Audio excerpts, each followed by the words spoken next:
বিএনপির চেয়ারপারসন সাবেক প্রধানমন্ত্রী বেগম খালেদা জিয়া তিনি কি আছেন না চলে গেছেন? লাশ বাড়ি থেকে বের করছি। জানাজার ময়দানে হাজার হাজার মানুষ। কবরের মধ্যে সাপ আছে না নাই? নাই। সাপ নাই নাই নাই। জানাজা হয়ে গেল, লাশ কাদের মধ্যে নিল? আমার নবী বলে যারা লাশ কাদের মধ্যে নিবে, অসংখ্য কদম তো সে দিবে, অন্তত যারা 40টা কদম দিবে লাশ কাদের মধ্যে লইয়া, আমার আল্লাহ তার 40টা কবিরা গুনাহ মাফ করে দিবে। যেই মাত্র কবরস্থানে যাইয়া কবরে পাড়ে গেছি, ওই কবরে দুইজন নামতে গেছে। হঠাৎ করে দেখে কবরের কোনা দিয়া সাপ ফনা তুইলা দাঁড়ায় রইছে। আল্লাহর বন্ধু বলেছেন সাপ থাকলে সাপ সহকারে দাফন করবা, না থাকলেও দাফন করবা। এবার উপর থেকে লাশটারে মাটির মধ্যে ফালাইয়া দিয়েছে রে। এবার উপর জুড়ি বাঁশ টাস না দিয়া মাটির চাপা মাইরা দিছে। মাইরা সবাই চলে গেছে। মানুষের মধ্যে আতঙ্ক ছড়িয়ে পড়েছে। একজন আরেকজনকে জিজ্ঞাসা করে, আমরা সারা জীবন দেখেছি এই কবরের এই মানুষটা নামাজ পড়ছি, রোজা রাখছে, হজ করেছি, যা কেউ জানে না জানে কে? এবার মানুষ মনে মনে কই, শুনো, এই লোকটা এত ইবাদতকারী, কবরের মধ্যে সাপ কেন? আমরা তো বাহির থেকে বুঝতে পারতেছি না। তবে তার ঘরের ভিতরে একটু জিজ্ঞাসা করা দরকার, তার স্ত্রীকে জিজ্ঞাসা করা দরকার, এমন ঘটনাটা ঘটলো কেন? এমন কোন কাজ করছেনি যে এই কাজের কারণে কবরে সাপ এসে গেছে? এবার সবাই সমাজের দায়িত্বশীল ব্যক্তি কি তার স্ত্রীর কাছে হাজির হয়ে গেল জিজ্ঞেস করার জন্য। বন্ধুরে আমার, ও ইসলামপুরের বাবারা, ও শরীফগঞ্জের বাবাজিরা গো, এবার ওই মুহূর্তে সমাজের মানুষ স্ত্রীর ডাক দিয়া কয়, শোনো না, আমরা তো বাহির থেকে দেখেছি তোমার স্বামী অনেক ভালো, কিন্তু এমন কোন কাজ করছিনি যেই কারণে কবরে দেওয়ার আগে সাপ এসে গেছে। হাদিস শরীফের মধ্যে আমার নবী বলেছেন, কোন স্বামী যদি মারা যায়, স্ত্রী যদি বলে, আল্লাহ আমার স্বামীটা অনেক ভালো ছিল, আমার স্বামীর প্রতি আমি সন্তুষ্ট ছিলাম, স্ত্রী এই দোয়ার কারণে আমার আল্লাহ স্বামীর কবরটাকে জান্নাত বানায়া দেয়। কোন স্ত্রী যদি মারা যায়, স্বামী যদি আল্লাহর ডাক দেখে, আল্লাহ আমার স্ত্রীটা আমার হকের প্রতি ইনসাফওয়ালা ছিল, অনেক ভালো ছিল, এই কথা বলার কারণে আমার আল্লাহ স্ত্রী কবরে জান্নাতের গালিচা বিছাইয়া দেয়। এবার সমাজের মানুষ ডাক দিয়ে কয়, ও স্ত্রী, তোমার স্বামী মারা গেছে, প্রথম কবর করলাম সাপ পাইলাম, দ্বিতীয় কবর করলাম সাপ পাইলাম, তৃতীয় কবর দিতে যায় সাপ পাইলাম, আমার স্বামী এমন কোন কাজ করছিনি যেই কারণে আল্লাহ অসন্তুষ্ট হয়ে গেছে।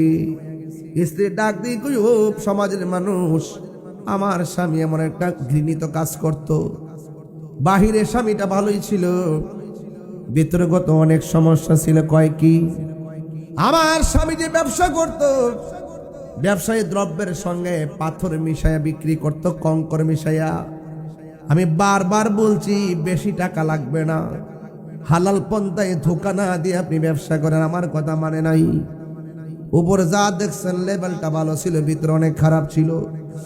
আমি বলতে চাই যে, ও পৃথিবীর মানুষ, আল্লাহ কয়, বান্দারে আমি তোর মাফ করে দিব, 3টা কাজ তুই কোনোদিন করিস না।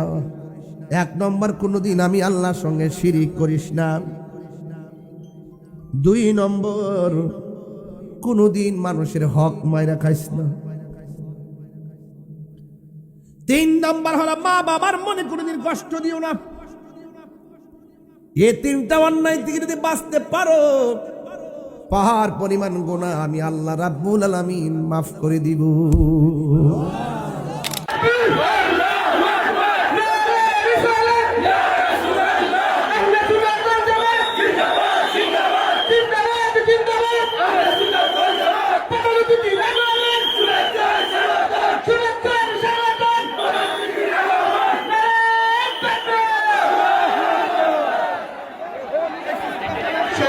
উপস্থিতি, সম্মানিত উপস্থিতি, আমাদের মঞ্চে উপস্থিত হয়েছেন আজকের মাহফিলের মাহফিল, আজকের মাহফিলের প্রধান অতিথি, যার অপেক্ষমান হারিয়ে যাব একদিন আমি মনায় ভুবন চিরদিন, বলো হারিয়ে যাব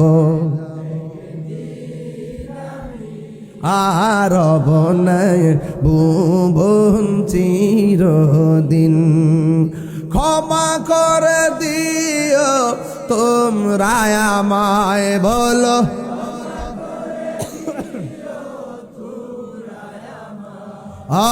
ভুল করে থাকি যদি কোনো দিন, হারিয়ে যাব আর বনায় ভুবন চিরদিন। বাঁশি বাগানে বা গুরুস্থানে হইতো দিবে মোরে কবর, বাঁশি বাগানে বা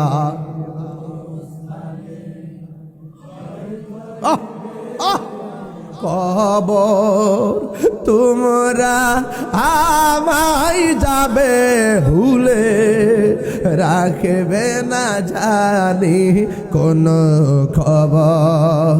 পড়বে কি মনে আমার কথা, ফেলবে কি অস্ত্র কোনো দিন। হাতরেন হারিয়ে যাব একদিন আমি রবনায় ভুবন সবাই সবাই দিনে বলর, হারিয়ে যাব একদিন আমি রবনায় ভুবন চিরদিন। ক্ষমা করে দিও তোমরা আমায়, বলো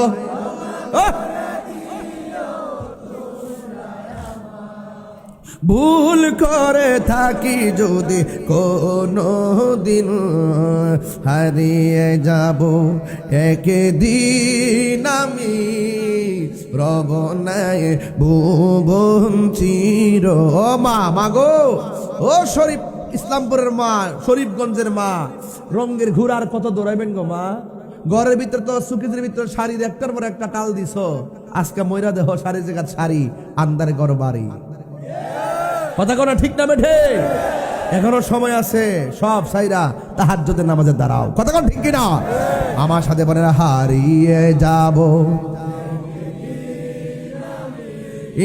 রবনায় ভুবন চিরদিন। ক্ষমা করে দিও তোমরা আমায়, বলো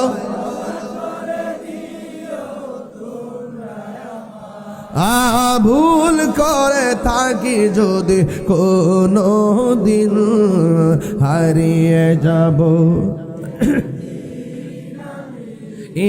রবনায় ভুবন চিরদিন, বলো হারিয়ে যাব রবনায় ভুবন চিরদিন। Birampur HD media, the Islamic YouTube channel. উপস্থিত সিলেট, গোলাপগঞ্জ, শরীফগঞ্জ, ইসলামপুর বাইতুন নূর জামে মসজিদ কমিটির উদ্যোগে আজিমুসান মাহফিলের সম্মানিত সভাপতি জনাব খলিলুর রহমান সাহেব, মিলন মিয়া সাহেব, মানিক মিয়া মেম্বার, শাহজাহান মিয়া, বীর মুক্তিযোদ্ধা হানিফ সাহেব এবং নিদু মিয়া। আজকের মাহফিলে বিশেষ অতিথি জনপ্রিয় স্কলার, যিনি আমার পরপরই স্টেজে আসবেন, হযরতুল আল্লাহ মৌলানা মুফতি নিজামউদ্দিন সিদ্দিকী সাহেব, মৌলানা মুফতি মশিউর রহমান সালিহি সাহেব, মৌলানা মুফতি আবুল কাসিম সিদ্দিকী সাহেব, প্রধান বক্তা মৌলানা মাহতাবুর রহমান সাহেব। উপস্থিত আছেন 11 নং শরীফগঞ্জ ইউনিয়ন পরিষদের সম্মানিত চেয়ারম্যান আমার অত্যন্ত পরিচিত এম কবির উদ্দিন সাহেব এবং 10 নং বাদে পাশা ইউনিয়ন পরিষদের চেয়ারম্যান প্রভাষক জাহিদ হুসাইন সাহেব, এবং যিনি আমার সাথে অনেক যোগাযোগ করেছেন আমার অত্যন্ত শুভাকাঙ্ক্ষী জনাব আতশ আলী আল মামুন, ইটালি প্রবাসী, এবং এই মাহফিলটাকে বাস্তবায়ন নেপথ্যে দাওয়াত করার পেছনে, আমাকে অংশগ্রহণ করার পেছনে আমাকে সর্বোচ্চ যিনি যোগাযোগ মেনটেন করেছেন, আমাদের এলাকার কৃতি সন্তান জাতীয়তাবাদী দলের অনবদ্য একজন ব্যক্তিত্ব জনাব সাচ্চু ভাই সহ মুবাল্লিগিন উলামা ইকরাম, উত্তর ইসলামপুর শাহজালাল রহমতুল্লাহ আলাইহি যুব সংঘের প্রত্যেকটি নেতৃবৃন্দ, মাহফিল পরিচালনা কমিটি, দূর দূরান্ত থেকে আগত আল্লাহ প্রেমিক, রসুল প্রেমিক, অলি প্রেমিক নৌজওয়ান ভাইয়েরা, মুরব্বী বাবাজিরা, এবং উপস্থিত আছেন গোলাপগঞ্জ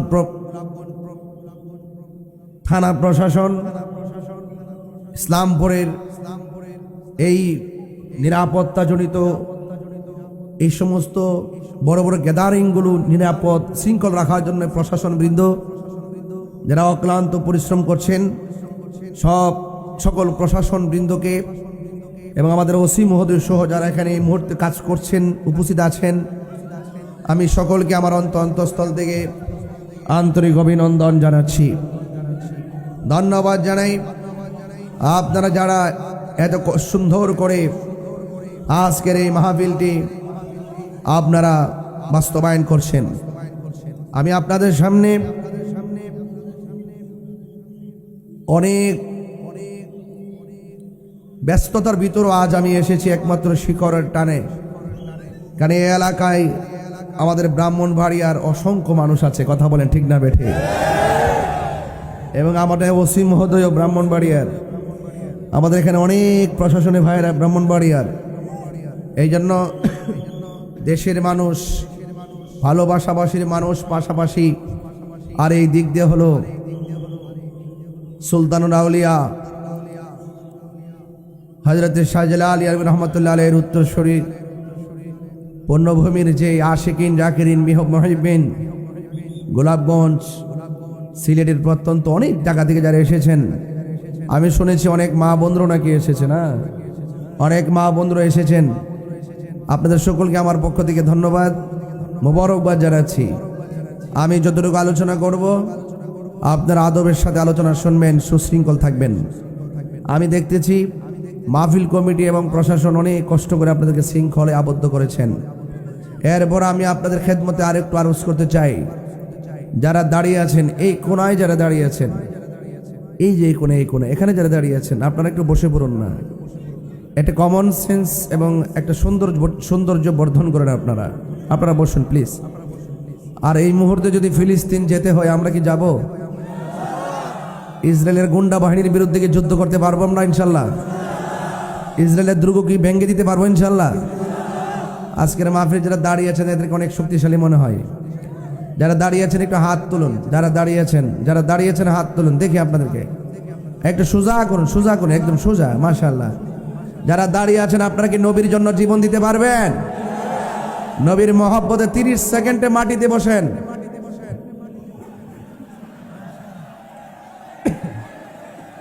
বসুন, এটাই প্রেমিক। বসুন প্লিজ, বসুন। প্রশাসন আর পারতেছে না, আপনারা অনেক লোক প্রশাসন অনেক কষ্ট করতেছে। এটা বসুন, একদম আপনাদেরকে বসানোর লাইট দেওয়া হয়েছে, আর পরিবেশটা অনেক সুন্দর করছেন তারা, একদম বসে পড়ুন প্লিজ। যাক, আল্লাহ যেন আমাদের সকলকে কবুল করে, আমিন বলেন। আর যদি আমিন, একদম মাটিতে বসুন। একদিন কি আমরা মাটিতে পড়ে থাকতে হবে না ভাই? একদিন কি এই নিথর দেহ কি মাটিতে পড়ে থাকবে না? আমাদের বাপ দাদারা কি মাটিতে পড়ে আছে না? তাহলে মাটিতে বসে কাপড়ে ময়লা লাগলে কি হয়েছে বলেন? একটু মাটিকে ভালোবাসুন, দেশের মাটিকে ভালোবাসুন। সকলে বলে আলহামদুলিল্লাহ। ভাইরা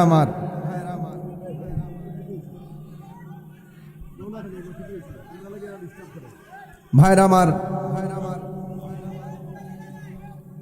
আজকের এই ফুলের সৌরভ, মানুষের গৌরব চিরদিন থাক না।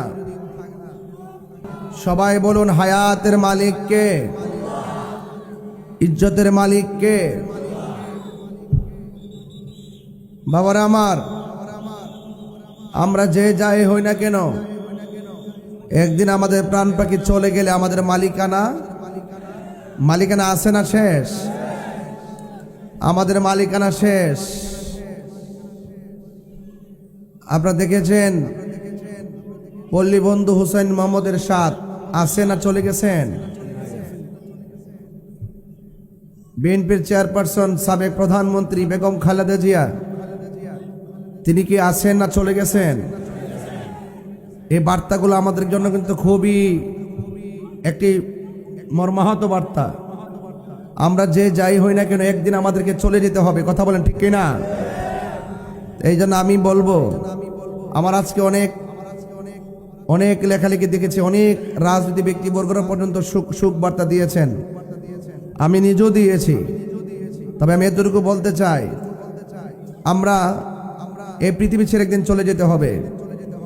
আল্লাহ পাক যেন তাকে জান্নাতুল ফেরদৌসের আলা মাকাম দান করে, আমিন পড়েন। আমাদেরকে সুস্থ ধারায় ফিরে আসতে হবে। একটা লোক যখন চলে যাবে তার জন্য দোয়া করতে হবে। আমরা যেন মানুষের জন্য রাজনীতি করি, কথা বলেন ঠিক না বেঠিক? আমরা দেশের জন্য, দেশের মাটির জন্য কথা বলবো, কথা বলেন ঠিক কি না? আমরা কঠিন হব না। কি হব না? কঠিন হব না। আমরা সম্প্রীতির মাধ্যমে, ভালোবাসার মাধ্যমে এই দেশটাকে সাজাতে চাই। রাজি আছি না নাই? সবাই মিলেমিশে আমরা দেশটা সাজাতে চাই। সবার সুখে হাসবো, আমি কাঁদবো সবার দুঃখে, নিজের খাবার বিলিয়ে দিব অনাহারের মুখে। মানুষ মানুষের জন্য, সুতরাং রাজনীতিও হবে মানুষের জন্য, কথা বলেন ঠিক কি না? এই জন্য আপনাদের সকলকে আমি অনুরোধ করব, আমরা যদি পৃথিবীতে একদিন চলে যেতে হবে, এজন্য আমরা এমন কিছু রেখে যেতে চাই, চলে যাওয়ার পরে যেন মানুষ আমাদের জন্য দোয়া করে, কথা বলেন ঠিক না বেঠিক? এই জন্য আমরা ভালো ব্যবহার করব, ধর্ম বর্ণ দল মত নির্বিশেষে।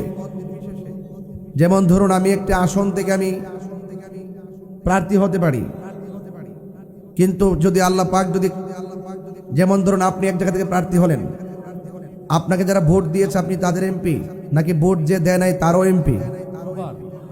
এই কথার মাথা রেখে রাজনীতি করতে হবে। আমি পাশ করলে যে আমাকে দেয় নাই সেও আমার লোক, যে দিয়েছে সেও আমার লোক, কথা বলেন ঠিক কি না? এটার নাম হইল রাজনীতি। আর প্রতিহিংসার রাজনীতি বন্ধ করতে হবে, রক্ত নিয়ে খেলা বন্ধ করতে হবে। একটা হাদিকে আপনি হুট করে একটা গুলি করে বিদায় করে দিচ্ছেন, এখন হাদিকে সবাই ভুলে গেছে, কথা কন ঠিক না বেটি? গুলি করলো কারা, মারলো কারা? যার চলে গেছে সে না বুঝে, কথা বলেন ঠিক কি না? আমরা মসজিদের ইমাম রইসুদ্দিনকে নির্মমভাবে হত্যা করেছে, প্রকাশ্যে মসজিদের ইমামকে মেরেছে, কিন্তু আমরা এই খুনাখুনি রাজনীতি এবং খুনাখুনি চাই না, কথা বলেন ঠিক কি না?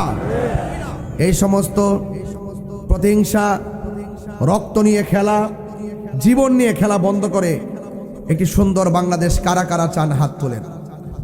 নারে তাকবীর, নারে রিসালাত, আহলুস সুন্নাত ওয়াল জামাত, আহলুস সুন্নাত ওয়াল জামাত। আল্লাহ কবুল করুক, আমিন কন। আমি আপনাদের সামনে যে কথাগুলো বলবো, আদবের সাথে কথাগুলো শুনবেন ইনশাআল্লাহ। আল্লাহ যেন আমাদের সকলকে কবুল করে, বলেন আমিন। গভীর মনোযোগ। আমার যুবক ভাইরা, কথা বলা যাবে না, নীরব থাকা লাগবে। যার জীবনে ধৈর্য বেশি তার জীবনে সফলতা বেশি, যার জীবনে ধৈর্য কম তার জীবনে হতাশা বেশি। ইন্নাল্লাহা মা'আস সাবিরিন। আল্লাহ রাব্বুল আলামিন বলেন, নিশ্চয়ই আমি ধৈর্যশীলদের সঙ্গে রয়েছি। আস-সাবরু মিফতাহুল ফালাহ। ধৈর্য হলো সাফল্যের চাবিকাঠি। ওয়ালানাবলুওয়ান্নাকুম বিশাইইম মিনাল খাউফি ওয়াল জু'i ওয়া নাকসিম মিনাল আমওয়ালি ওয়াল আনফুসি ওয়াস সামারাত ওয়া বাশশিরিস সাবিরিন।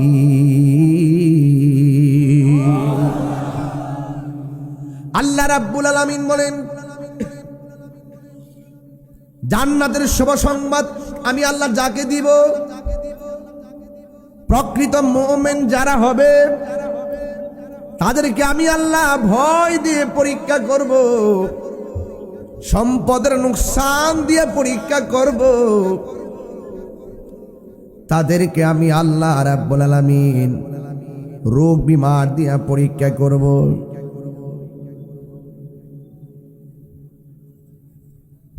ক্ষুধা দিয়া পরীক্ষা করব, অভাব দিয়া পরীক্ষা করব। এই সমস্ত পরীক্ষার মধ্যে যারা ধৈর্যশীল হয়ে থাকতে পারবে, আমার আল্লাহ বলেন ওয়াবাশশিরিস সাবিরিন, এদের জন্যই হলো জান্নাতের শুভ সংবাদ।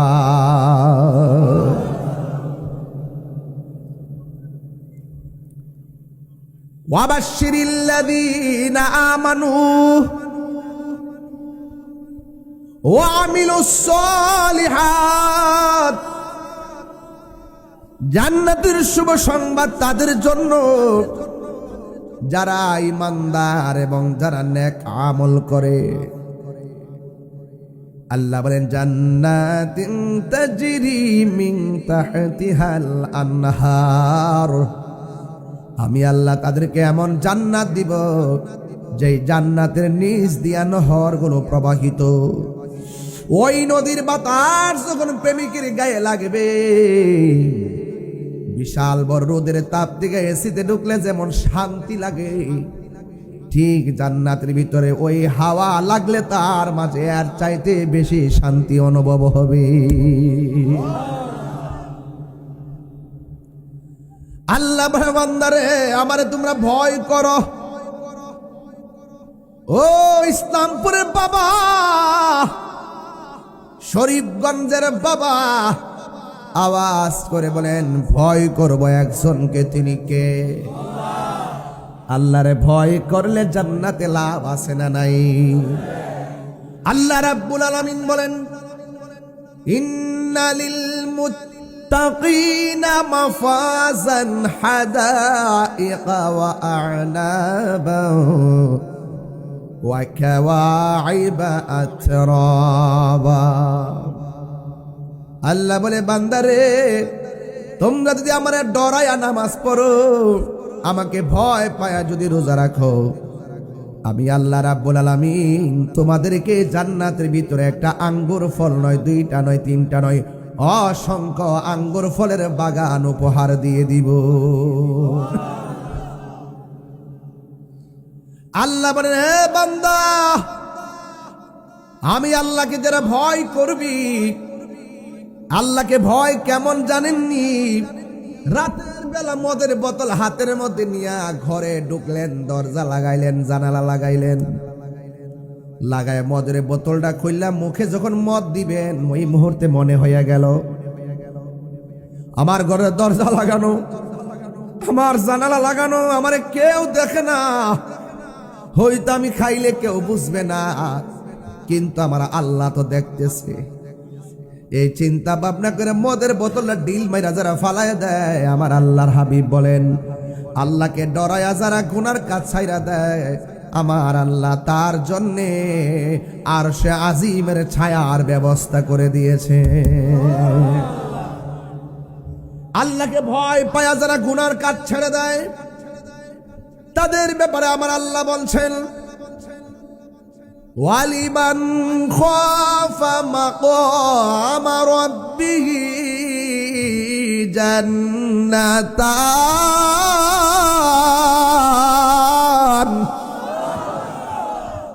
আমার আল্লাহ বলেন আমি আল্লাহকে ভয় করে যারা গুনার কাজ ছেড়ে দেয়, আমি আল্লাহ রাব্বুল আলামিন তারে একটা নয়, আমি আল্লাহ ওই মুত্তাকিকে দুইটা জান্নাত দান করব।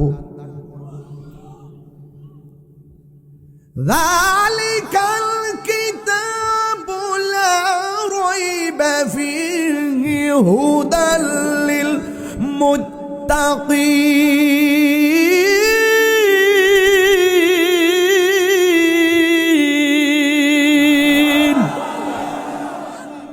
আওয়াজ করে বলেন ভয় করবো একজনকে, তিনি কে? যারা আল্লাহকে ভয় করে তারা কখনো নবীর বিরুদ্ধে কথা বলে না। যারা আল্লাহকে ভয় করে তারা কখনো আল্লাহ পাকের জাত এবং সিফতের বিরুদ্ধে কথা বলে না। যারা আল্লাহকে ভয় করে তারা কখনো ওলি আল্লাহর বিরুদ্ধে কথা বলে না। যারা আল্লাহকে ভয় করে তারা কখনো কোরআনের বিরুদ্ধে কথা বলে না। কথা বলেন ঠিক কিনা? ভয় করবা একজনকে, তিনি কে? এখন বলেন তাহির হুজুর, যত ভালো করে চলতে চায় বিপদ তত চাপায়া ধরে, এখন কি করব? আপনারা জবান খুলে কোন যার কেউ নাই তার কে আছে, এটার নামই তাকওয়া। দেখবেন সব বিপদ আল্লাহ বলে, বান্দা তোর অন্তর আমার ভয় রাখ, তোর ডানে কেউ নাই, বামে কেউ নাই, সামনে কেউ নাই, পিছনে কেউ নাই। আল্লাহ বলেন ওয়ালামু আন্নাল্লাহা মাআল মুত্তাকিন।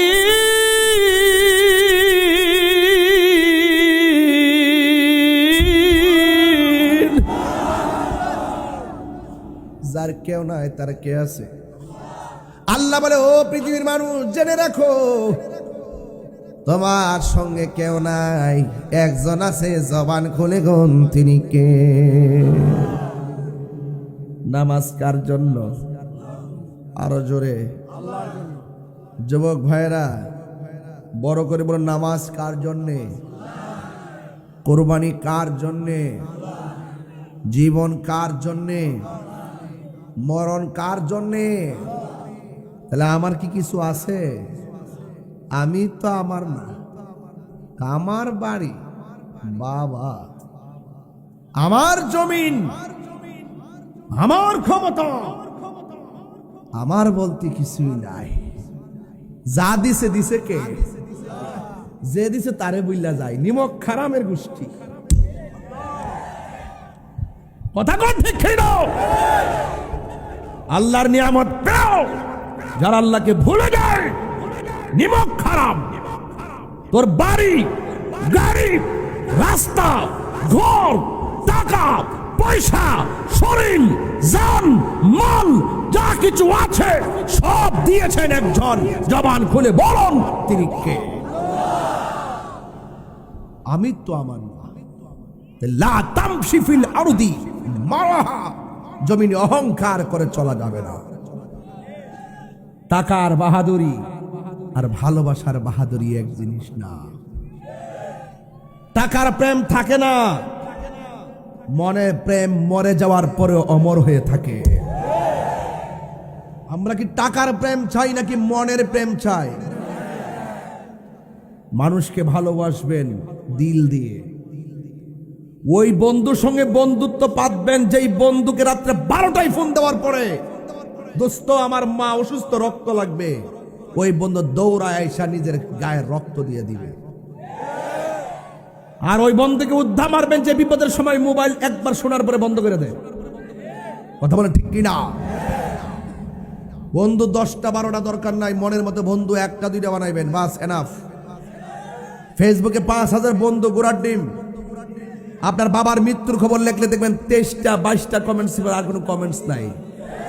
এই ফেক বন্ধু, এই ফলোয়ার দরকার নাই। এমন ভাবে বন্ধু বাছাই করবেন একদম টোকা দিয়ে দিয়ে, যাকে আপনি চিনেন, সময়ে কাজে লাগবে। আনতা মা মানা হাবাবতা, যাকে আপনি ভালোবাসছেন তার সাথে আপনার হাসর হবে। তো এই ভালোবাসার মানুষটা কি গান জুটতে হইলে চলবো? মাদকখুর, নেশাখুর, বাবাখুর, ইয়াবাখুর, ফেন্সিখুর, সবই গেলাম বুঝি। নদীর ফার যে যায় বয়ে বয়া সব কিন্তু বুঝি। যা কেউ দেখে না, দেখে কে?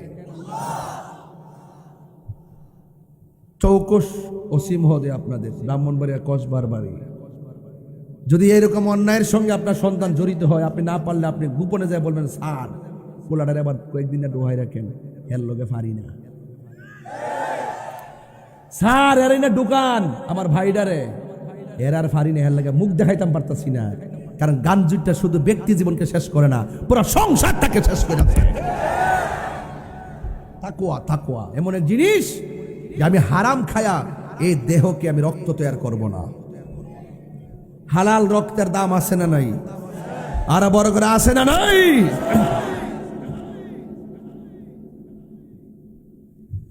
এই আমার যুবক ভাইয়েরা, আল্লাহ রাব্বুল আলামিন কোরআনে বলেছেন, আহাল্লাল্লাহুল বাইআ ওয়া হাররামার রিবা। আল্লাহ রাব্বুল আলামিন ব্যবসাকে হালাল করেছেন, সুদকে হারাম করেছেন, ঘুষকে হারাম করেছেন। এ আমার ইসলামপুরের বাবা, শরীফগঞ্জের বাবা, জবান খুলে কন, আমরা কি হালাল খাবো না হারাম খাবো? হালাল রক্তের দাম আছে না নাই? এই জন্য আল্লাহ রাব্বুল আলামিন হাবিব বলেন, ও পৃথিবীর মানুষ, হালাল রক্ত দিয়ে দেহ গঠিত দেহের হাত যখন আল্লাহর দরবারে উঠায়, এই হাত আর ফিরায়া দেয় না, আমার আল্লাহ সেই মোনাজাত কবুল করে ফেলে। ঠিক কিনা? আমার মরণের কতদিন বাকি আমি জানিলাম না গো আল্লাহ, কতদিন বাকি আমার মরণের, কতদিন বাকি আমি জানিলাম না গো আল্লাহ। দিন বাকি আর আজরাইলা শিয়া যখন হস্তে দিবা ধরে, আজরাইলা শিয়া যখন হস্তে ধরে, তখন আমার মনা ভাই করবা লুকালুকি আমি জানিলাম না গো আল্লাহ। দিন বাকি আমার মরণের, আমি জানিলাম না গো আল্লাহ। দিন বাকি আর 40 দিনের আগে ভাইরে মৌতের নিশানি, 40 দিনের আগে ভাইরে মৌতের নিশানি। জমদূতে কা ইরানি বসুকে দিয়ায়ান দিয়া আমি জানিলাম না গো আল্লাহ। দিন বাকি আমার মরণের, জানিলাম না গো আল্লাহ। মরণের কত দিন বাকি আমার মরণের, আমি জানিলাম না গো আল্লাহ। কত দিন বাকি, একটা জবানও বন্ধ রাখবেন না, মহব্বতে মায়ার সুরে বলুন সুবহানাল্লাহ। এ আমার যুবক, ও যুবক ভাইরা, মুরব্বী আব্বারা, পর্দার আড়ালে মা বোনেরা, যদি প্রশ্ন করি দাড়িগুলা কোন দিন পাকছে জানেননি? মুরব্বী বলবো জানি না। ঠিক নেই? আপনার চোখের সামনে লোকটা ছোট থেকে বড় হলো কিভাবে দেখছেননি? সে বলবে হুজুর দেখি নাই, কোন দিন কেমনে কেমনে বাড়ছে টের পাই নাই। আমার আল্লাহ বলেন, আমি তোরে নিষ্প্রাণ থেকে তোর মাঝে প্রাণ দিয়েছি। তুই ছিলি মুর্দা, আমি আল্লাহ তোরে জীবন দিয়েছি। এরপরে একদিন তুমি চলে আসবে। এই জন্য মানুষ যখন মারা যায়, মানুষ তখন কি পড়ে? ইন্না লিল্লাহি ওয়া ইন্না ইলাইহি রাজিউন। সবাই পড়েন না? ইন্না লিল্লাহি ওয়া ইন্না ইলাইহি রাজিউন। চিৎকার মেরে কি আল্লাহু আকবার বলা যাবে না? আমরা আল্লাহর জন্যে, আমরা আল্লাহর দিকে ফিরে যাব। قل إن صلاتي ونسكي ومحياي ومماتي لله رب العالمين যা কেউ জানে না জানে কে বাবার আগে সন্তান মারা যায় ইতিহাস আছে না নাই গত কয়েকদিন আগে ফোন দিয়ে হুজুর আফন দুইটা মেয়ে আমার একসঙ্গে ভানি ছেড়ে মারা গেছে বলছি বাবা কাইন্দেন না কাঁদতেছেন কেন কাইন্দেন না আপনার কাছে একটা মোবাইল আমানত দিলাম ধরেন মোবাইলটা চেয়ারম্যানের কাছে মোবাইলটা আমানত দিলাম একটু করে বললাম আমার দেন কান্দার কিছু আছে আমার আমানত আমি লয়ে গেছি আল্লাহ কয় আমি সন্তান রে ওই মায়ের কোলে আমানত দিছি এটা বানাইছি আমি আমারটা আমি নিয়ে গেছি তুমি কান্দো কেন তুমি বলে আল্লাহ তোমার আমানত তুমি নিয়ে গেছো যখন ছোট বাচ্চা মারা যায় যখন ধৈর্য ধারণ করে এই ছোট বাচ্চা একদিন হাসর মাঠে বাপ মারে তালাশ কইরা আঙ্গুলটারে শিকল বানায়া টাইনা জান্নাতে নিয়ে যায় বুঝতে পেরেছেন আমার কথা ধৈর্য আমি শুরুতে ওয়াজ করছি ধৈর্যের কথা যার জীবনে ধৈর্য বেশি তার জীবনে সফলতা বেশি কথাটা কি মনে আছে আপনাদের এই জন্য ধৈর্য লাগবে অনেক মানুষ আমাদেরকে অনেক কথা বলে আমি ধৈর্য ধারণ করি আঘাত করলে আঘাত করি না গালি দিলেও আমি রিপ্লাই গালি দেই না বরং তার বাপ মারা আমি সালাম দিয়ে দিই প্রতিশোধ নেওয়ার নাম ইসলাম না ক্ষমা করে দেওয়ার নাম ইসলাম ওয়াজ বুঝেন কিছু তো প্রতিশোধের রাগ থেকে যদি ক্ষমা করতে চান এখানে ধৈর্য লাগবে কি লাগবে ধৈর্য লাগবে আল্লাহ রাব্বুল আলামিন বলে ও পৃথিবীর মানুষ আমি আল্লাহ তোরে পাঠাইছি আমি আল্লাহ তোরে নিয়ে আসবো একটা থাবা মেরে তোমাকে নিয়ে আসবো ওই থাবার নাম হলো মরণ কথা কোন ঠিক কিনা আরে এই সত্য প্রবাহ পড়তেছে উপরে সামিয়ানা দিছে যেন কুয়াশা না পড়ে অথচ ইসলামপুরের গুরুস্থানে যাইয়া দেখেন আপনার বাপটা একলা পড়ে দিছে মাটা একলা পড়ে দিছে আমি ওই দিন দেখছি বাবা 3 দিন পরে কবর দেওয়ার পরে 3 দিন পরে মানুষের নাকটা পচা জায়গা আমরা অনেক মানে ফ্যাটটা বুঝে পচা জায়গা না কবরে যাওয়ার পরে সর্বপ্রথম নাকটা পচে এই নাক দিয়া পচে প্রথম চেহারার মধ্যে পোকামাকড় গুলো অ্যাটাক করে রূপের বড়াই কর্তা এই পোকাটা চেহারাতে অ্যাটাক করে ভাই আমি এভাবে কথা বলে ওয়াজ করতে পারতাম না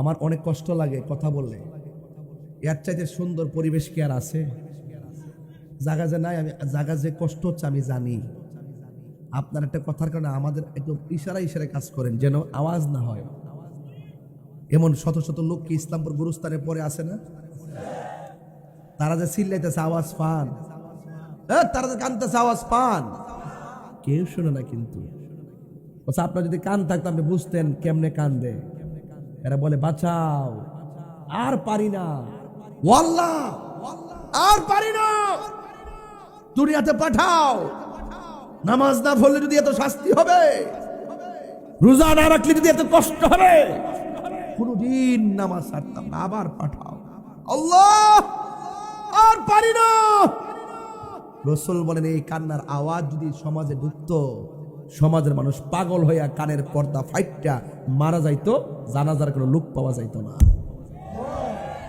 এত বিকট আওয়াজ গুরুস্থানে হইতেছে কিন্তু আমরা টের পাই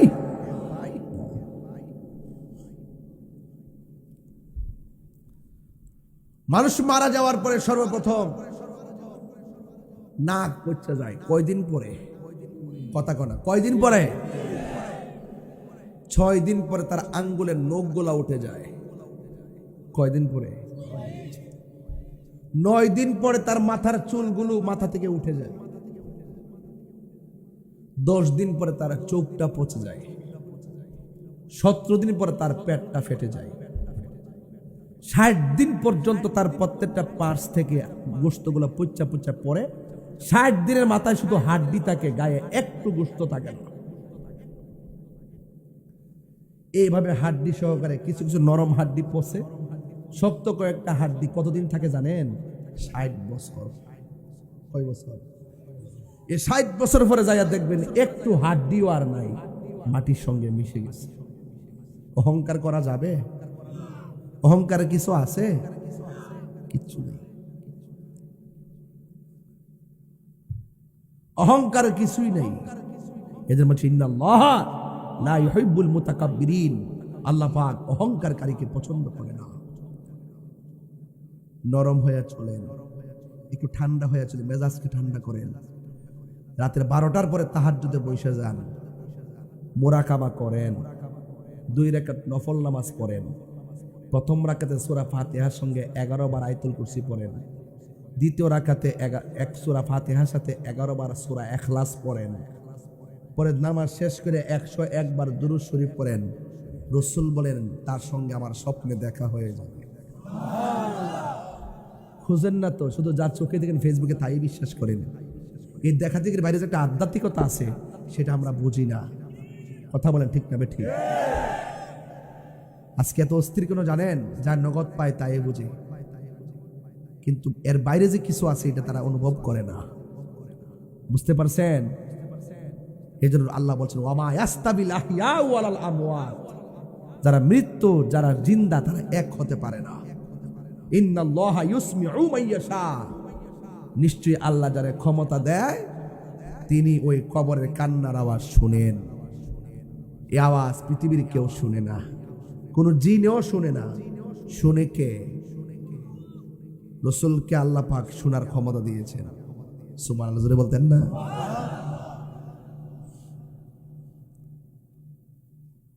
হাজার হাজার মানুষ, আমি জানি না, এই যে মুরব্বী বসা, ওসি সাহেব বসা, আমি বসা, আমি জানি না এই মানুষটির মধ্যে কে প্রথম মারা যাবে। যদি মানুষটা সিরিয়ালটা জানতো, গড়াইয়া গড়াইয়া চিৎকার পারতো আর কাঁদতো। এই কথা কথা ঠিক কিনা বলেন না কেন? হায়াতের মালিক কে? আপনি ভাবতেছেন যে আমার মৃত্যু, এইমাত্র যুবক, আমার শরীরে শক্তি বেশি, আপনি মনে মরবেন না। আপনার মধ্যে বহুত যুবক দেখছি মোটরসাইকেল অ্যাক্সিডেন্টে, আজকে আসার পথে কি অ্যাক্সিডেন্ট আমি দেখে আসছি নাই? ফেসবুকে পাইছেন আপনারা? দিছি কিনা বলেন না কেন? আমি কি বসে আসলাম গাড়িতে? এই যে মুরব্বী বাজান দেখছেন হয়তো না, আজকে আমার চোখের সামনে অ্যাক্সিডেন্ট। একটা ছেলে মনে হয় না বাঁচবে, জানে তার অবস্থা কঠিন, মাথায় রক্ত ঝরতেছে। সে কি ঘর থেকে অ্যাক্সিডেন্ট হবে, মাথায় রক্ত ঝরবে, মৃত্যুগুলো ঢলে পড়বে, এটাকে ভাবছিল? লা তামশি ফিল আরদি মারাহা, অহংকার করে চলা যাবে না। মৃত্যুর জন্য 24টা ঘন্টা প্রস্তুত থাকতে হবে, ওযু রাখতে হবে। মৃত্যু হলে যেন ওযু অবস্থা হয়, নামাজটা পড়ে ফেলতে হবে। নামাজ মৃত্যুর সময় যেন কাজা না হয়। কথা বলে ঠিক না ঠিক? কথা বলা যাবে না। এক লোক ব্যবসা করত, কি করত? ব্যবসা করতেছে, ভালো কথা, 5 ওয়াক্ত নামাজ পড়ে, মাথায় টুপি, মুখে দাড়ি, এত সুন্দর ব্যবহার। আচ্ছা, বাজারের মধ্যে যখন মানুষ ব্যবসা করে, সেই ব্যবসায়ীরা যদি মুখে দাড়ি রাখে, মাথায় পাগড়ি রাখে, টুপি রাখে, 5 ওয়াক্ত নামাজ পড়ে, ভালো ব্যবহার করে, তার সম্মান বাড়ে না কমে? ব্যবসাটাও সুন্দর চলে, মানুষ বিশ্বাস করে, ঠিক না? এই লোকটা হঠাৎ করে দোকানে কি হয়ে গেছে? মারা গেছে। আমরা এলাকাতে একটা অভ্যাস আছে, দেখবেন যেই লোকটা নরম প্রকৃতির, নামাজ কালাম পড়ে, কার সঙ্গে ঝগড়া করে না, দোকানপাটে বেহুদা আড্ডা মারে না, লোকটা মারা গেলে মানুষ দেখবেন তার জানাজার মধ্যে ঢল নামে। কথা কি সঠিক বলতেছি? ঢল নামে। আমার ভাইয়েরা, ওই লোকটা মারা যাওয়ার পরে অসংখ্য লোক দৌড়ায় গেছে কবর করতে। আঙ্গদেশে কবর করার লোক বেশি পাওয়া যায় না। মানুষ মারা গেলে গোসল করেন না, নিয়ম কারণ জানে, এমন লোক পাওয়া যায় না। কাফনের কাপড়টা কেমনে কাটবো মুসলমান হইয়া, এটাও জানি না। আছে না নাই? রাসূল বলতেছেন, যারা একটা মানুষ মারা যাওয়ার পরে তারা গোসল দিব, কাফন পরাইব, আল্লাহ পাক তারে জীবদ্দশায় 40 বার গুনাহ মাফ করে দিল। আওয়াজটা তো আসতেছি রে আব্বা, 3 বার কোন সুবহানাল্লাহ।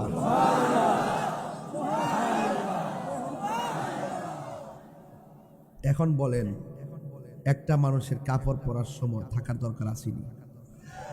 গোসল দেওয়ার সময় থাকার দরকার আসেনি? রাসূল বলেন, যারা কবর খনন করবে আল্লাহ পাক তার জন্য জান্নাতের ভিতরে স্বর্ণ খচিত জান্নাতের ড্রেসের ব্যবস্থা করে দিবে। লস আছে? লাভ চাই কি চাই না? এটা মনে থাকে যেন ভাই, অন্তত একটু পানি আগায় দিবেন। আমি তো লাশ মারা গেলে চেয়ারম্যান সাহেব নিজে যাই, অনেক সময় সুযোগ পাইলে ওসি সাহেব যাই পেটের মধ্যে চাপ দিই, দিলে যখন ময়লা বের হয় আমি টিস্যু দিয়ে আর গামছা দিয়ে পরিষ্কার করে দিই। এটা আমার কাজ, কারণ আমি ঘৃণা করি না। আমি বিশ্বাস করি আমি যদি একটা মাইয়াতকে মহব্বত করি, আমি চলে যাওয়ার পর আমাকে মহব্বত করবে। আর জানাজার ময়দান ইসলামপুর যখন জানাজার নামাজ হয়, দেখবেন কিছু কিছু লোক আছে, যে লোকটা মারা গেছে তার সন্তান কাইন্দা কাইন্দা 2-4টা কথা বললে কিছু কিছু লোক কয় এই সময় শেষ হয়ে গেছে, তাকে নামাজ পড়ান। আর দোকানে যায় যে আব্বাই তোর লোক আড্ডা মারে, ওই সময় গরিব কাটার ফেল চায় না। এই কথা কইলি তাহির হুজুর ভালো না। মসজিদে যাওয়ার পর ইমাম সাহেবরে কয় তাড়াতাড়ি নামাজ পড়ান। মসজিদে যাওয়ার পর মুয়াজ্জিন কয় 2 মিনিট বাকি আছে, আর এই কেমন দিয়া দেন। মসজিদে যাওয়ার পরে দুনিয়াবি আড্ডা শুরু হয়ে যায়, কিন্তু বাজারে গিয়ে যখন আব্বাইদের সঙ্গে আড্ডা মাইরা ঘন্টার পর ঘন্টা কাটায়, তোমার গরিব কেনা বল চাই না। কথা কোন ঠিক না?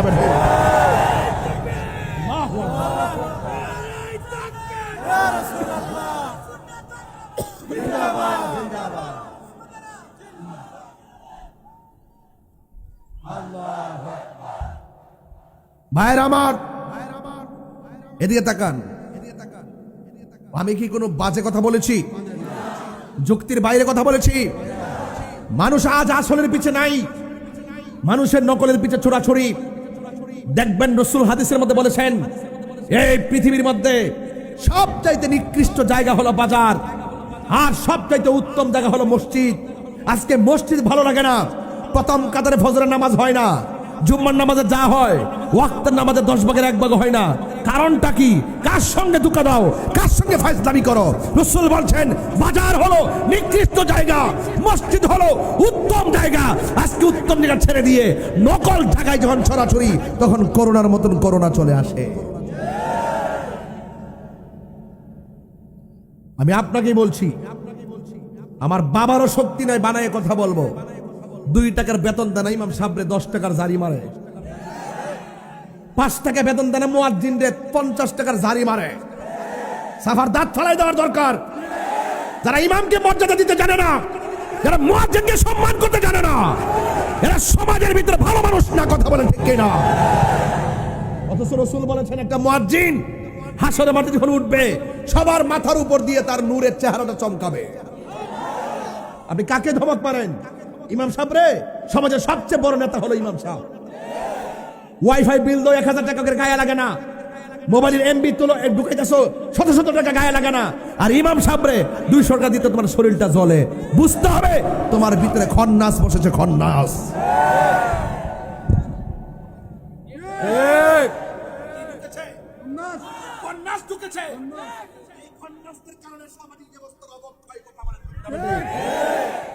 বলুন, মুয়াজ্জিনকে সম্মান দরকার আছে না নাই? ইমামকে সম্মান দরকার আছে না নাই?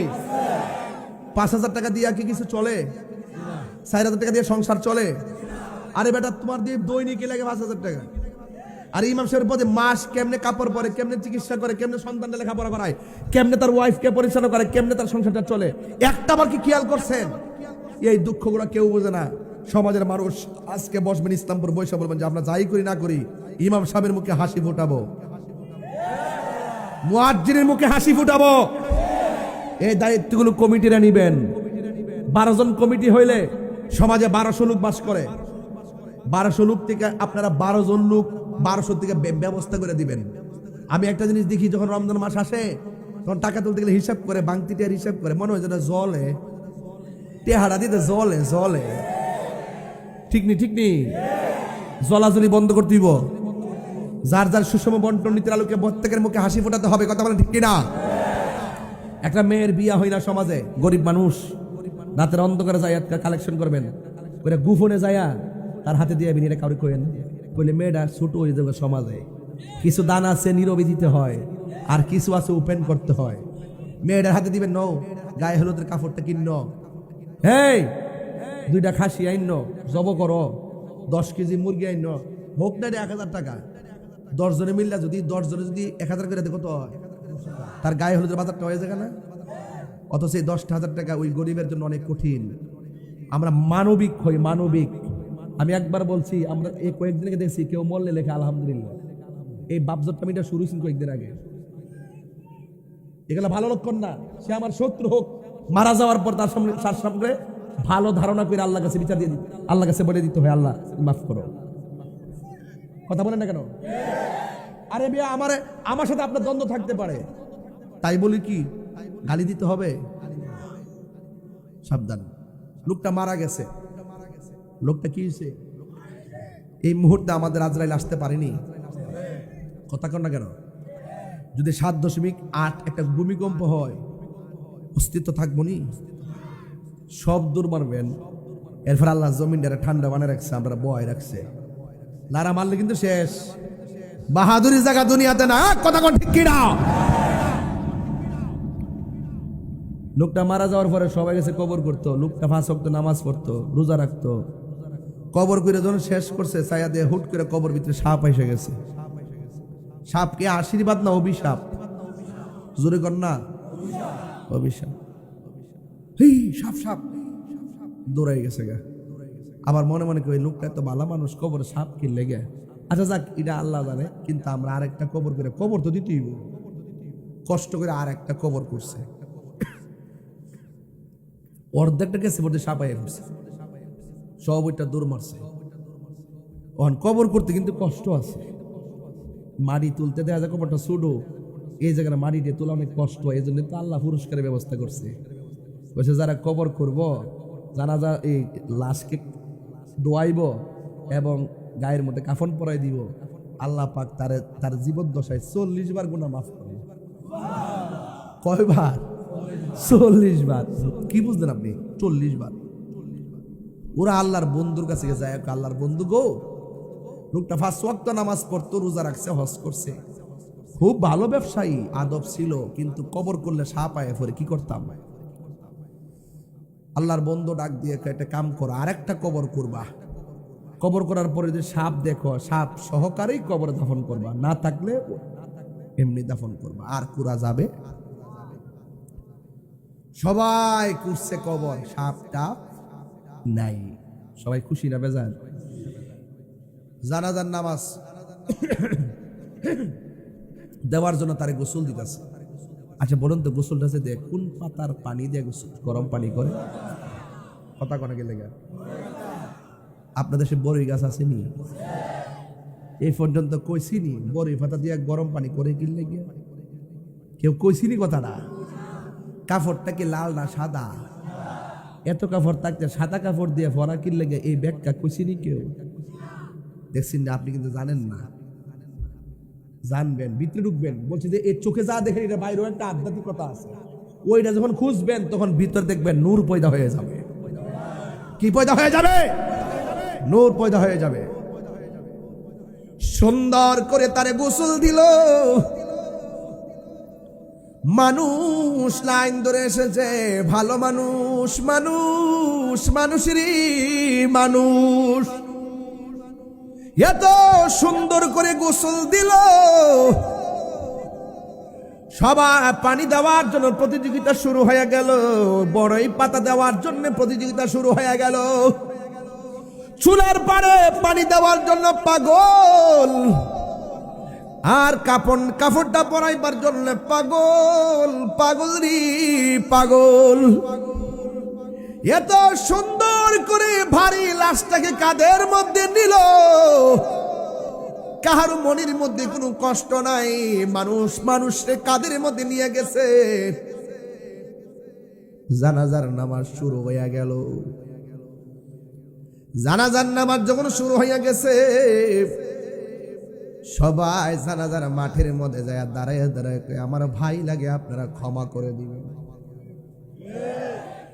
কয়নি কয়নি উপস্থিত মাইয়াত আমার বাতিজা, চলাফেরার মধ্যে যদি কোনো ভুল বিয়াদ দিবে করে তা আপনার আল্লাহর রাস্তা মাফ করে দিবেন। আর দূর দূরান্তে যারা আইছেন, আমার চাচার ভাই কিছু খাওয়া দাওয়ার আয়োজন করছে, আপনি খাইয়া যায়েন। আর ফাওনা দাওনা থাকলে আমরা আসি, আমরা কইেন ইনশাল্লাহ দিয়া দিব। কয়নি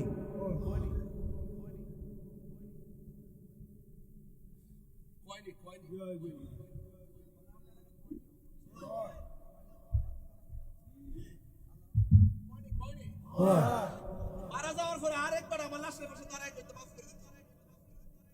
আরেকবারে কইতে যাও ওই পাগলা কোয়েন দিন থাকলে আমরা দিয়ে দেব, এটা কইতো। আমরা চাই সব সময় মানুষের কাছে মাফ চাই, সব সময় ঋণটা যত সময় পরিশোধ করার চেষ্টা করব।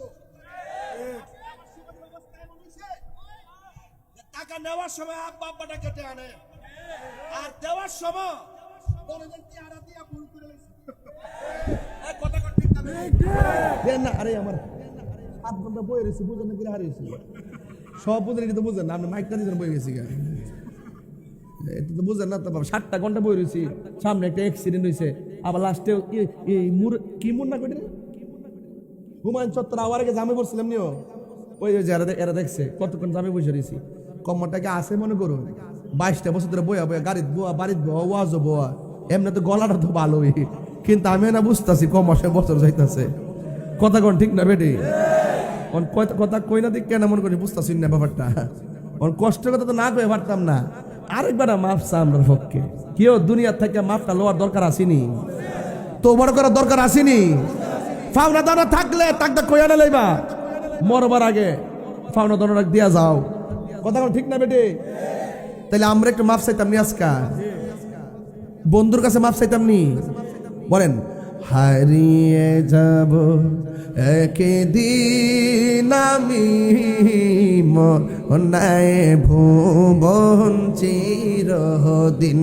বলো হারিয়ে যাব আর বনায় ভুবন চিরদিন। ক্ষমা করে দিও তোমরা আমায়, বলো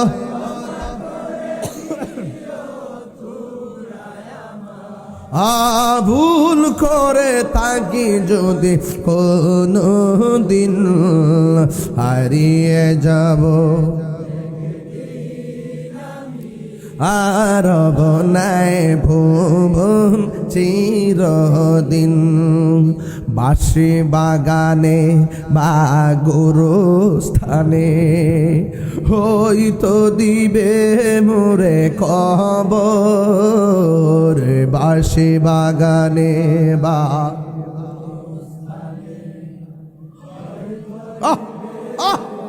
কবর, তোমরা আমায় যাবে ভুলে, রাখবে না জানি কোন খবর।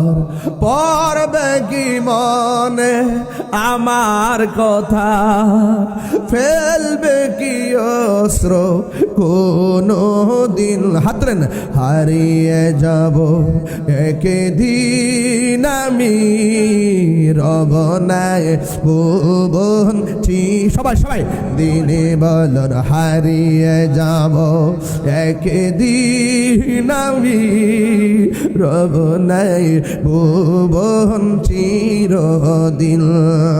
ক্ষমা করে দিও তোমরা আমায়, বলো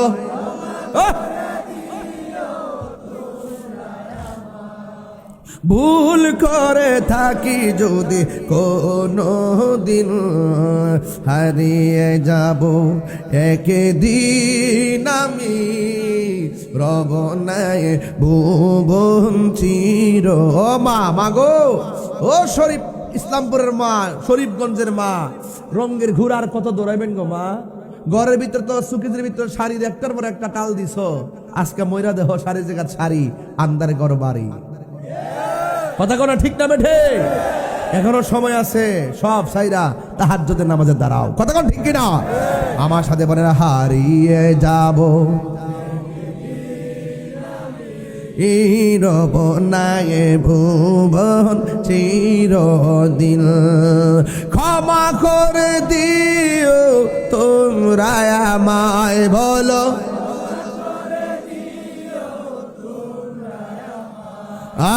ভুল করে থাকি যদি কোনো দিন, হারিয়ে যাব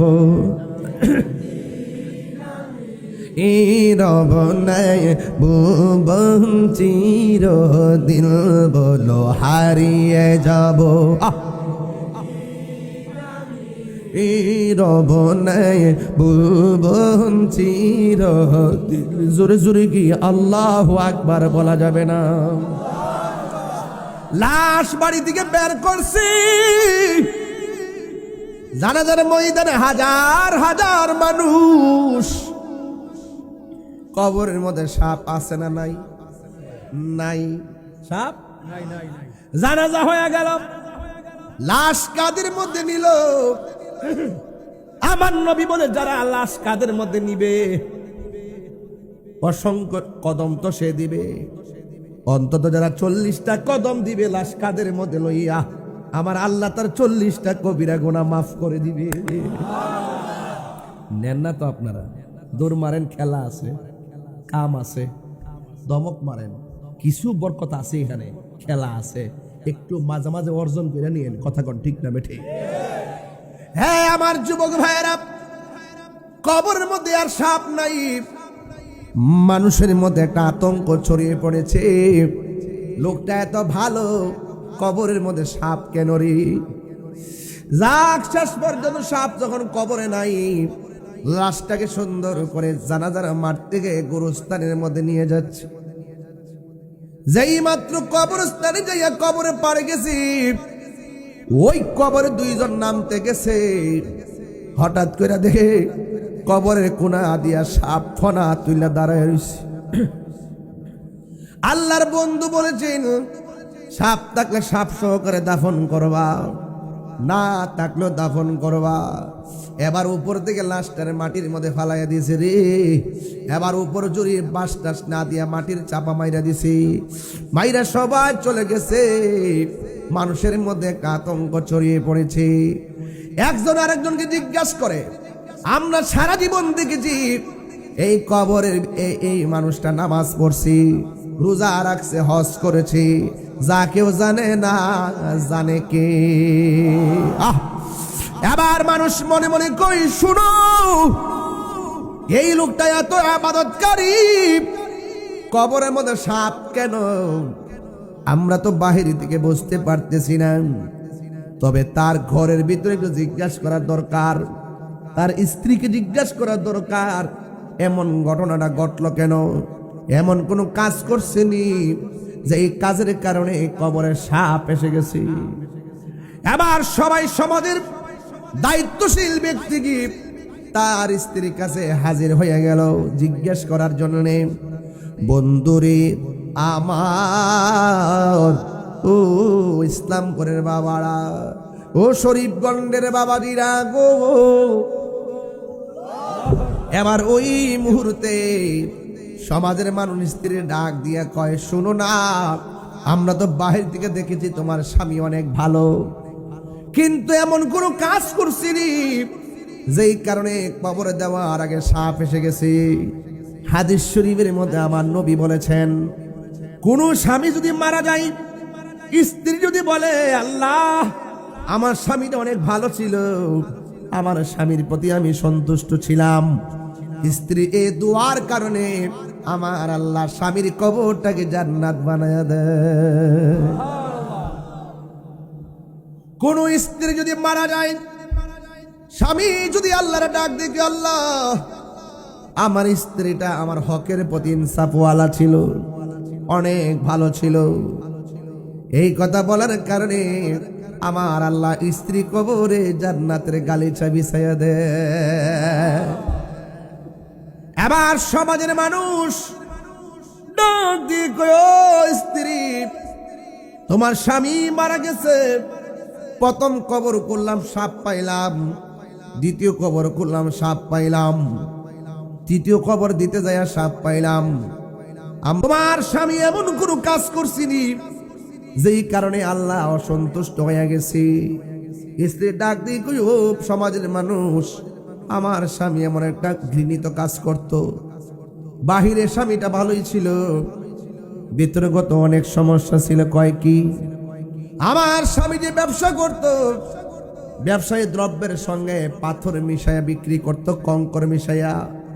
আমি বারবার বলছি বেশি টাকা লাগবে না, হালাল পন্থায় ধোকা না দিয়ে আপনি ব্যবসা করেন। আমার কথা মানে নাই। উপর যা দেখছেন লেভেলটা ভালো ছিল, ভিতরে অনেক খারাপ ছিল। আমি বলতে চাই যে, ও পৃথিবীর মানুষ, আল্লাহ কয় বান্দারে আমি তোরে মাফ করে দিব, তিনটা কাজ তুই কোনোদিন করিস না। এক নম্বর, কোনোদিন আমি আল্লাহর সঙ্গে শিরিক করিস না। দুই নম্বর, কোনোদিন মানুষের হক মাইরা খাইস না। তিন নম্বর হলো মা বাবার মনে কোনোদিন কষ্ট দিও না। এই তিনটা অন্যায় থেকে যদি বাঁচতে পারো, পাহাড় পরিমাণ গুনাহ আমি আল্লাহ রাব্বুল আলামিন মাফ করে দিব। তাহির ওয়াজ ভাল লাগে?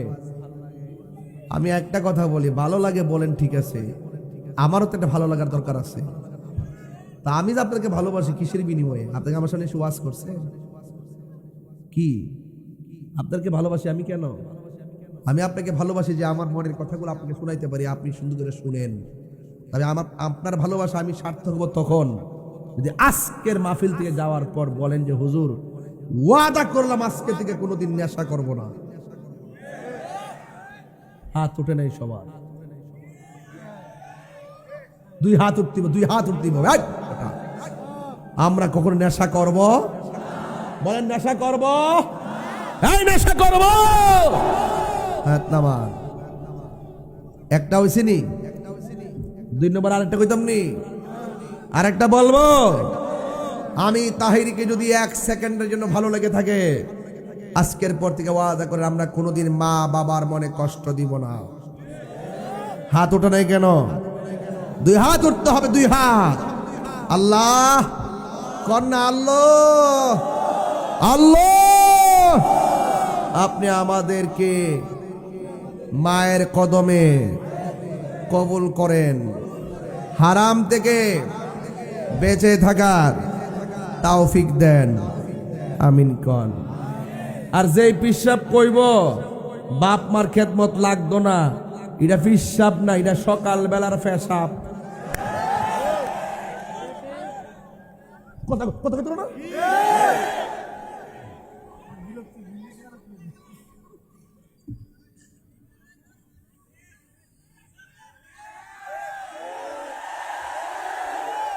আমার ফুলাফান্ডি করে, ফুলাফান্ডি কই আসেনি না?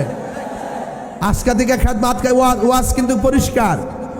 আর নেশা করব, মা বাবার মানে কষ্ট দিব, সুদ খাবো, ঘুষ খাবো, নামাজ ছাড়বো, মা বাবার মানে কষ্ট দিব, হক মাইরা খাইবো। দুই হাত তুলে বলো না। আল্লাহ কবুল করুক। এটাই ওয়াজ, এর বাইরে কোনো ওয়াজ নাই। মারহাবা জোরে গন, আরো বড় করে বলুন। আমার যুবকরা, তোমাদের প্রতি আমার অনেক স্বপ্ন। তোমরা যখন দাঁড়িয়ে যাইবা, হকের পতাকা নিয়ে দাঁড়াইবা। আজ থেকে 12 বছর আগে, কয় বছর? যেদিন থেকে বলা হয়েছে ছাত্রদেরকে বেত্রাঘাত করা যাবে না, আমি বলছি যে এই ছাত্র একদিন শিক্ষককে মারবে, ফলছে। কিন্তু কি অবিশ্বাস করবেন? অবিশ্বাস করবেন? ফলে গেছে কিন্তু। সাবধান, শাসন লাগবে। আমি ওয়াজ একটু রাগ করি না, এই শাসন লাগবে। আর আমার চোখের বাসায় অনেক শাসন আছে। আমি খুব মনের মাধুরীতে মিশে কথা বলি, কিন্তু আমার অ্যাডমিনিস্ট্রেশন অনেক করা। একদম আমি যে ফ্রি থাকি মনে হবে আমার মতো একদম নরম দিলের মানুষ। যখন আপনি বিয়াদবি করবেন, আমি আপনাকে চিনব না। আপনি বাপ মার মানে কষ্ট দিয়া আমার ওই হেলিকপ্টার ওয়াজ করাবেন, আর মনে করছেন যে আল্লাহ রাজি করে নেবেন? অসম্ভব। ঠিক কিনা বলো? আজকে থেকে ওয়াদা, আমরা মা বাপকে কষ্ট দিব নাকি ভালোবাসবো? ভালোবাসতে চাই কি চাই না? কবরে আযাব কি সত্য না মিথ্যা? রসুল কবরে আযাব দেখার ক্ষমতা আছে না নাই? এই ক্ষমতা নবীকে দিছে কে? আল্লাহ দিয়ে থাকলে আমাদের কোনো অসুবিধা আছে? রসুল একদিন গুরুস্থানে গেছে, সুবহানাল্লাহ কয় না রে? নবীর কথা শুনতে ভাল লাগেনি? যাওয়ার পরে নবী মুচকি মুচকি হাসতেছে, এখন ভাল লাগেনি? নবী মুচকি হাসলে সাহাবীরা অনেক খুশি। এই আমার কিন্তু কয়েকবার লাল লাল লাইট মারছে, এই সংকেত কিন্তু ভালো না। মনে বাচ্চারা মারছে না? বুঝলাম না বাচ্চার এই সমস্যা হয়েছে।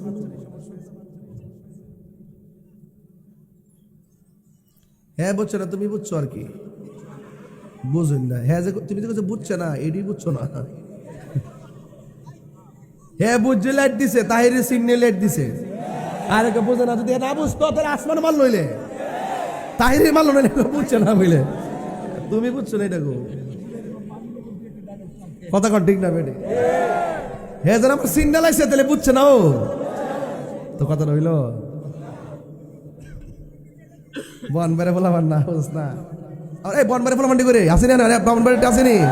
নারে তাকবীর, নারে রিসালাত, নারে গাউসিয়া, আহলে সুন্নাত ওয়াল জামাত।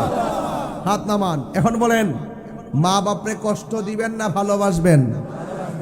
ভালোবাসলে আল্লাহ কি খুশি না বেজার? এই যে শীত আইছে না, একটা উচিত কথা কইলে আপনারা রাগ করেন না। দেখবেন আপনার মার ঘরের মধ্যে দেখবেন উপরে সানসিটে কোনো কম্বল নাই।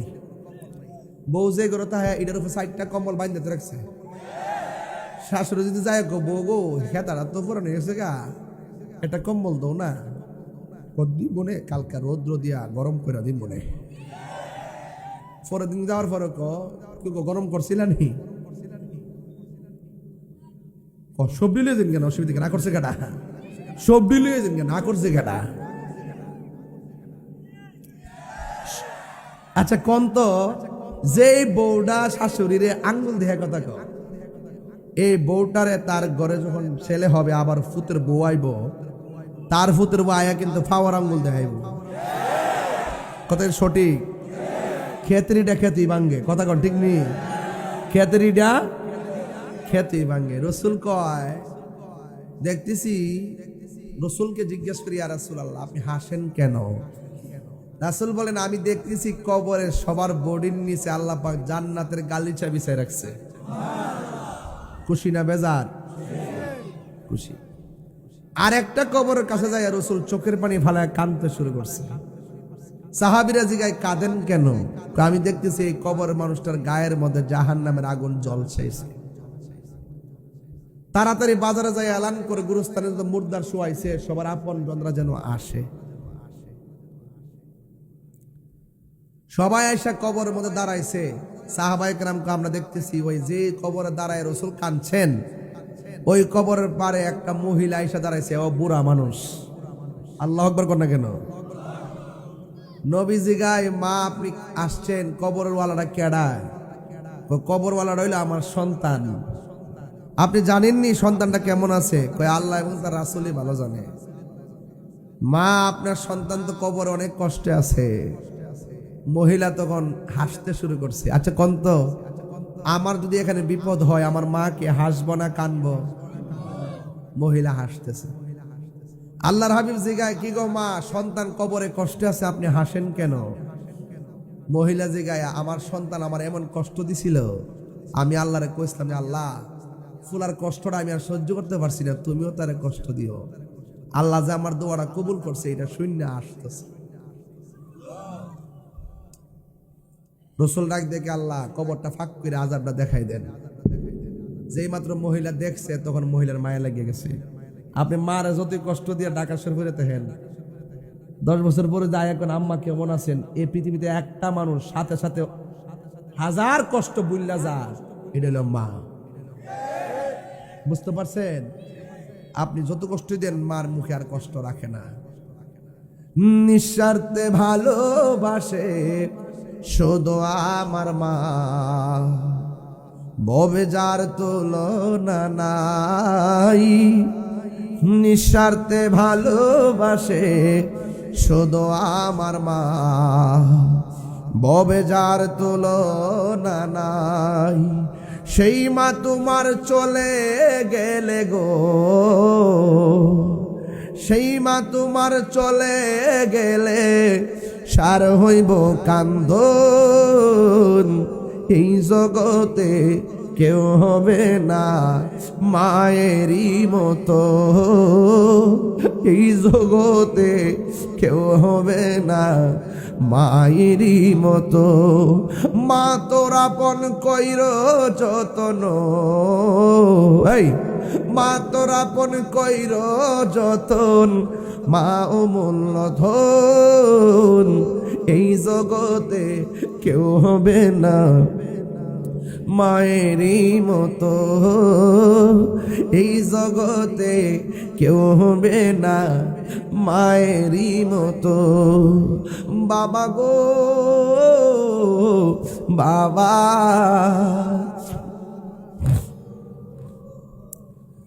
বাবা গো বাবা, বাবা গো বাবা। কত আদরে কত স্নেহ তোমার কাছে পেলাম, সব কিছু হারিয়ে আজকে নিঃস্ব হয়ে গেলাম। ভালোবাসি তোমায় বাবা, বুকটা যে যাইছি রে, বলো ভালো।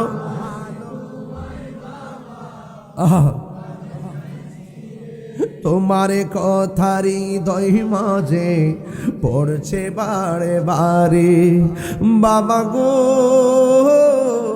বাবা, বাবা গো বাবা। মাগো তোমার মতো লই না কেহ, আমায় কোলে টানি আঁচল দিয়ে মোছে না কেউ, আঁচল দিয়ে মোছে না কেউ আমার চোখের পানি। হাইরে মা জননী আমার, হাইরে মা জননী, হাইরে মা জননী আমার। আমি কে মন করে দেব মাটি তোমারি কবরে, মা তুমি আমার আগে যেও না গো মোরে। মা তুমি আমার আগে যেও না গো মোরে। বাবা যান, ওই মাকে কি কষ্ট দেওয়া যাবে? প্লিজ প্লিজ প্লিজ আজকে বাড়িতে গিয়ে মায়ের পায়ে ধরে বলবেন, মা যা কষ্ট দিছি মাফ করে দাও। আর ওই দোয়াটা কইরা দাও, যে দোয়াটা করলে মাঝখানে পর্দা থাকতো না, ডাইরেক্ট কবুল হইব আর আমি আল্লাহর ওলি হয়ে যাব। মায়ের দোয়া ওলি হইছে এমন শত শত প্রমাণ আছে না নাই? হ্যাঁ আছে না নাই? মায়ের দোয়ায় সুলতানের আরিফিন হয়ে গেছে, আর মা বাবার বোধ দোয়ায় বহুত হিরো জিরো হয়ে গেছে। খেতেরইটা খেতেই ভাঙবে। তুমি যদি তোমার বাপ মারে কষ্ট দাও, একদিন তোমার সন্তানও তোমাকে কষ্ট দিবে। আল্লাহ আমাদের সকলকে বোঝার তৌফিক দান করুন। আরো বড় করে আমিন। আমার মা বন্ধুদেরকে বলবো, মা নামাজ যেমন ফরজ, পর্দাও তেমন ফরজ। ঠিক না ঠিক? নামাজ যেমন ফরজ, পর্দাও তেমন ফরজ। খবরদার আল্লাহ রাসূলের বিরুদ্ধে কে কথা বললে আমরা বরদাস্ত করি, কোরআনের বিরুদ্ধে কথা বললে আমরা বরদাস্ত করি, বলি আল্লাহর বিরুদ্ধে কথা বললে আমরা বরদাস্ত করি।